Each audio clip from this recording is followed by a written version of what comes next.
Buenos días. El tema del día de hoy en la asignatura de la entidad donde vivo es la conquista de México. Los milenios de Mesoamérica, gloriosa y libre de cualquier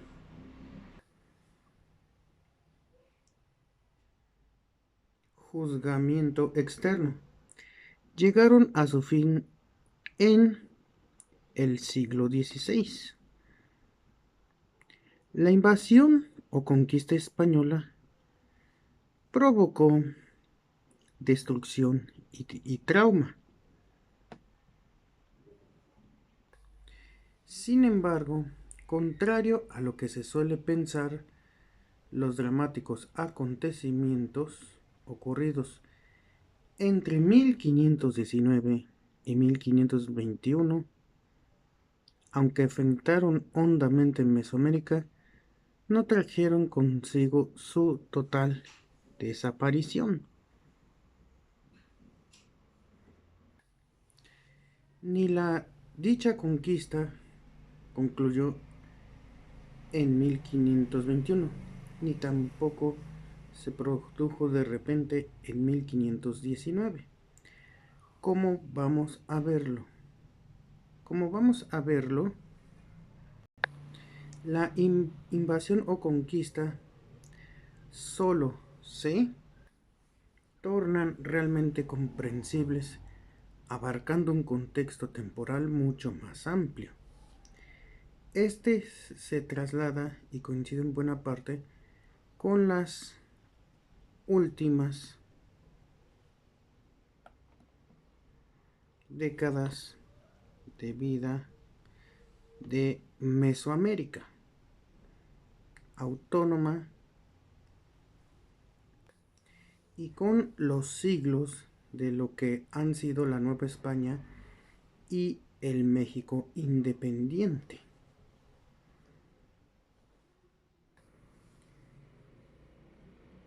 En cierto modo hasta nuestros días. Significa esto que no fue súbito, sino paulatino, el desmantelamiento de muchas instituciones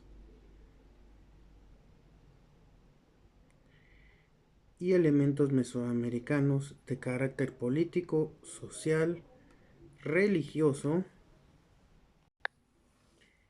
y económico. Y también implica que a pesar de tal desmantelamiento,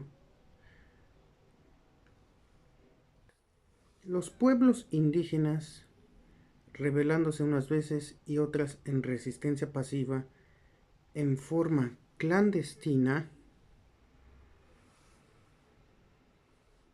defendieron y mantuvieron aspectos clave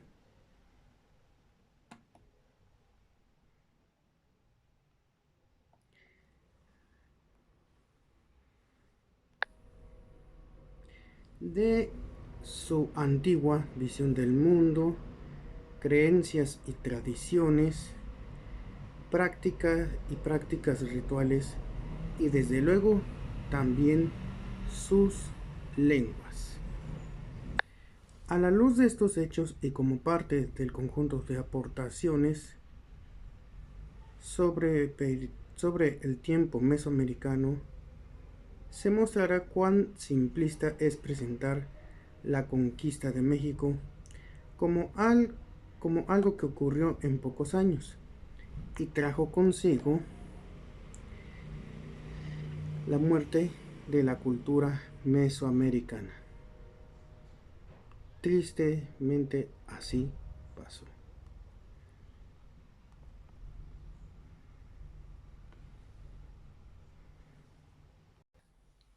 Este periodo de la conquista de México se divide en varias partes.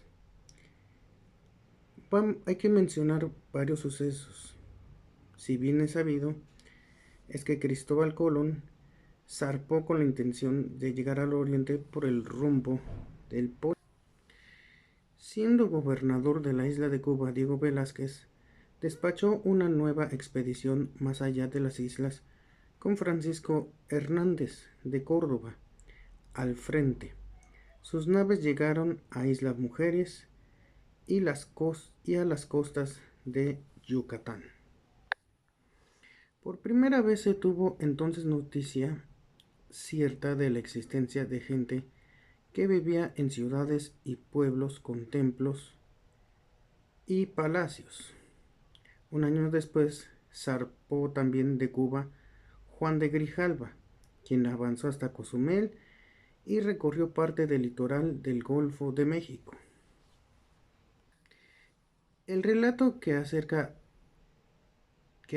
de esto escribió su capellán Juan Díaz, itinerario de la Armada.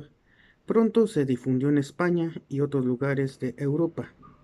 Entre muchas otras cosas, habían ellos arribado a un gran pueblo que, visto desde el mar, no parecía menos que Sevilla.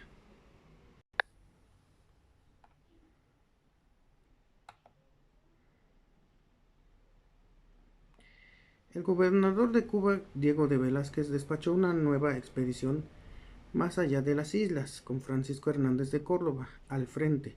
Sus naves llegaron a Islas Mujeres, las costas de Yucatán. Por primera vez se tuvo entonces noticia cierta de la existencia de gente que vivía en ciudades y pueblos con templos y palacios.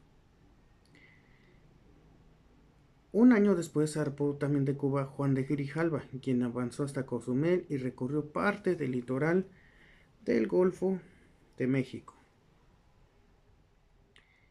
Entre otras muchas cosas habían ellos arribado a un gran pueblo que, visto desde el mar, no parecía menos que Sevilla. Señuelo muy grande fue introducirse ya en definitiva en esa tierra, hacer en ella asentamiento, conquistarla y adueñarse de sus riquezas. Correspondió a Hernán Cortés no solo averiguarlo, sino invadir ese país para someterlo a la corona de Castilla y hacerlo parte de la cristiandad. Mesoamérica, con todas sus maravillas, iba a compensar el fracaso de no haber llegado a las anheladas Indias.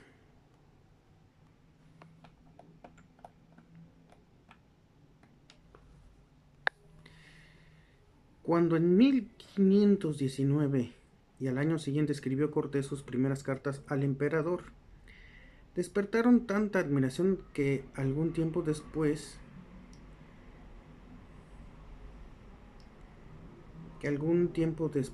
otras gentes se interesaron en ese hecho. De este modo, en medio de oscuridades, Mesoamérica se tornó presente. Su invasión fue inevitable. Momentos claves. Acerca de esto tenemos testimonios de los vencedores y también de los vencidos, todos de enorme dramatismo. Momentos muy afortunados para Cortés fue su encuentro con Jerónimo de Aguilar y luego con Malintzin, como muchos la conocen, la Malinche. Estos le facilitaron la comunicación con los principales pobladores de esas tierras mayas y nahuas. Decisión sagaz de Cortés fue establecer el primer ayuntamiento en Veracruz. Gracias a esto quedó dueño de la situación, teniendo sobre sí a nadie más que al emperador. Favorable le fue también la reacción del emperador Moctezuma de su llegada, de todo lo cual nos habla de la visión de los vencidos. Con sus dudas y angustia, terminó al fin recibiendo a Cortés como huésped en Tenochtitlan.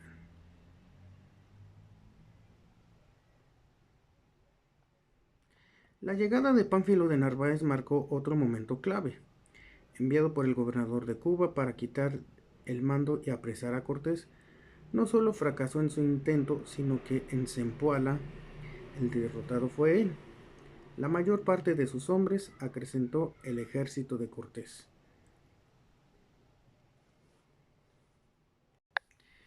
Pero la buena estrella de este estuvo entonces a punto de eclipsarse, o sea, que todo no saliera tal como él quería. El codicioso y arrogante Pedro de Alvarado, que había quedado al mando en Tenochtitlan, pretendió acabar con cualquier resistencia mexica, perpetrando la que se conoce como la matanza del Templo Mayor.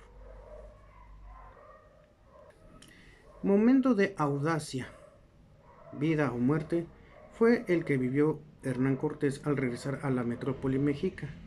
Obviamente nos referimos a la Ciudad de México, Tenochtitlan. Él y todos cuantos lo seguían abandonaron la ciudad. En su huida muchos perecieron acosados por los guerreros indígenas.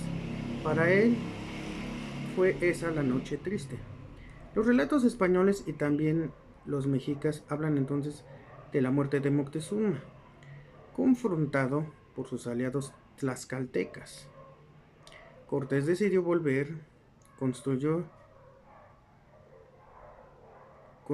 bergantines, o sea, barcos, para asediar por agua a la ciudad. Cerca de 80 días se prolongó su sitio, o sea, que nadie podía ni entrar ni salir de la ciudad. Actos heroicos hubo por ambas partes. Al fin, el 13 de agosto de 1521, Tenochtitlan cayó en sus manos. El joven y soberano que dirigió la resistencia, Cuauhtémoc, fue hecho prisionero. Cantos tristes en náhuatl lo recuerdan y también lo refiere con gran fuerza el soldado cronista Bernal Díaz del Castillo. Así fue como se dio lo que fue la conquista de la Ciudad de México Tenochtitlan por parte de los conquistadores españoles, iniciando así una nueva etapa en la historia de nuestro país. Muchas gracias, hasta pronto.